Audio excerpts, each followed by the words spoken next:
The Diablo IV developers have what they call a Campfire chat, talking about some of the issues brought up since Diablo IV launched. They covered a few topics in which we'll discuss in this video, and the final one being my most important. Important, awesome stuff that we built and has all kinds of interesting gameplay, but has the effect of taking up lots of space. I'll go through some of the points that was discussed, with the minor ones being first, and then moving on to the more important topics. So here are small points on some minor aspects of the game that they looking to change. Make note, Season 1 is expected sometime mid to late July, with Season 2 potentially in October or November. Materials apparently have a cap on the amount you can carry, so the intention is for a fix to come prior to the launch of Season 1 that will see this cap removed. They also spoke about resistances on equipment and how there is no clear indication on how these are displayed. They are working on a better UI representation on resistances on gear for Season 2. World boss caches not being able to be opened by lower level players. Well, this is a bug and will be a part of a planned patch to correct this issue. Social features is another topic being looked into to provide a solo player a better approach at interacting with others and or search for players for a particular difficult dungeon. PC performance issues are still very much known to the developers, with higher end PCs experiencing odd anomalies. This is being looked into and will be addressed with a client patch sometime soon. And now to the more complained about portions of the game.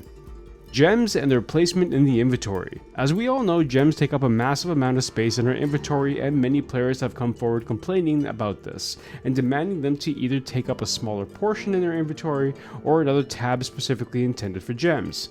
However, the developers are coming back with another solution currently in discussion, and that making gems a part of your material inventory.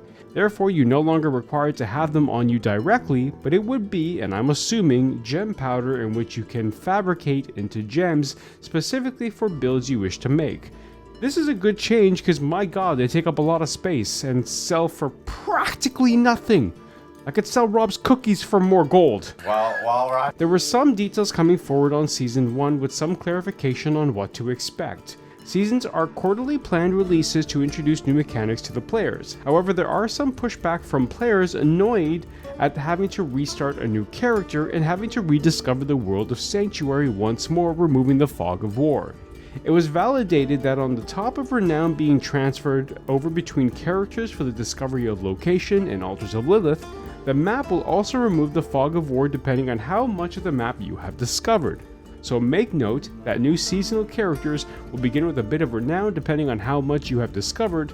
However, teleporters and side missions will be reset, with players having to redo and rediscover them again.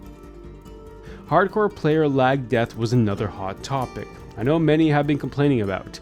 Primarily, many who are grinding their hardcore characters have suffered a lag death where a disconnect happens to them while they are in combat, only to reconnect and find their character has, well, died.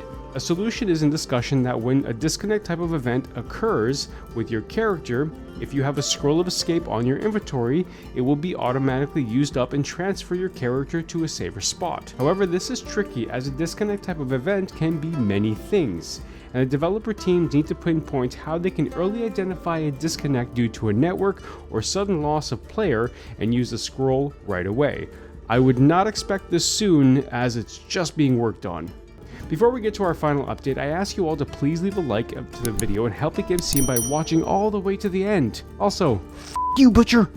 The best change coming down the line has to do with nightmare dungeons and the lack of XP you get from them. Not only that, the ability to go from one to another seamlessly is also being addressed. The solution to this is that developers are introducing more XP to nightmare dungeons alongside the ability to auto-teleport to the dungeons using a sigil itself. This means that after you complete one nightmare dungeon, you can easily use a sigil and teleport to another to continue the grind. The intention here is that they want nightmare dungeons to be more efficient than side missions, and understand that it's an endgame mechanic that needs to be the focal point for players. And the more interesting thing is that this change is expected before the launch of Season 1s, so expect it soonish.